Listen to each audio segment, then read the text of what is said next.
Sebenarnya beberapa produk dari Indonesia sudah berada di Filipina.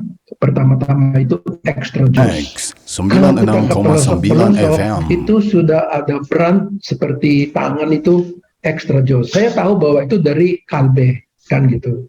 Sebab Kalbe bilang bahwa omset pada saat itu muncul itu 1 triliun di Indonesia.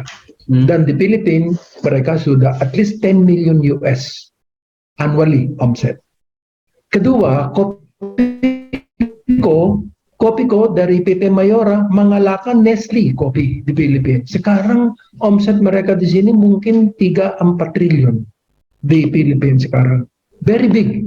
Kenapa Filipina 110 juta itu penduduknya drinking coffee, not tea. Kalau kita minum tea, kita artinya ada sakit gitu loh. Ada fever, ada panas. Kita biasanya disuruh minum teh panas gitu loh. Jadi itu medicinal namanya di Filipina. Itu orientasi kita. And then kalau kopi sekarang kewalahan Nestle mungkin number 2, number 3 position sekarang. Yang menonjol di sini Kopiko. Justru itu PT Mayora dihimbau oleh pemerintah Filipina untuk bangun pabrik di sini sebab mereka sudah mendominasi kan gitu. Nah ini salah satu investment decision yang harus dilakukan oleh PT Mayora.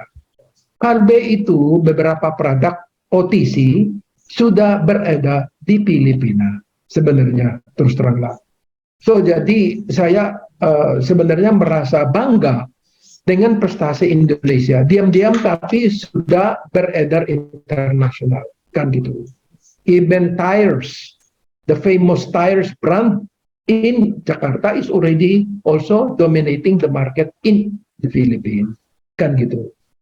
So, begini, kita sebenarnya sekarang Profesor Roni, Chairman Dennis sudah membahaskan mengenai contoh-contoh mengenai produk. Tapi kita kembali sebagai akademik konsepnya. Sebenarnya tadi Profesor Roni sudah muncul membahaskan mengenai customer side and product side. Jadi pengusaha ini harus memikirkan bagaimana customer side dan bagaimana product side. Nah, sebenarnya salah satu orang dari Eropa memperkenalkan yang namanya bisnis, namanya model, Hambas model. Itu ada 9 unsur yang harus diperhatikan dari customer. Nah, sebenarnya kalau kita melihat dari customer side, itu adalah pertama-tama, what is the demography? Seperti tadi kan Profesor Roni melihat customer segment. Kita sebagai bisnis tidak bisa menyerang seluruh segmen. Kita harus memilih segmen, apakah umur di bawah atau umur di senior atau apa, kan gitu. Seperti di Jepang, kalau kita lihat demografi, paling banyak penduduk senior 60 di atas. Jadi mereka membutuhkan produk apa, kan gitu kan. Jadi kalau di Indonesia beda, sebab Indonesia 60% of 270 million adalah di bawah 45 umurnya. Nah, berarti mereka very big in consumers market, kan gitu.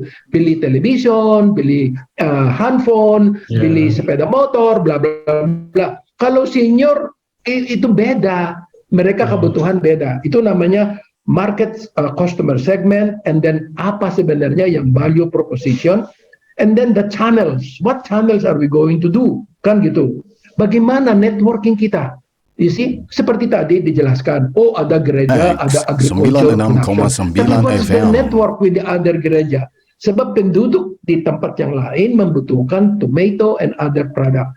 Saya yang selalu masuk ke gereja Teresia, kalau di belakang setelah misa, itu ada beberapa produk yang namanya organik. Tapi itu production oleh di Bogor, dibawa ke Tamrin, Santa Teresa, dan kita beli beberapa vegetables di situ.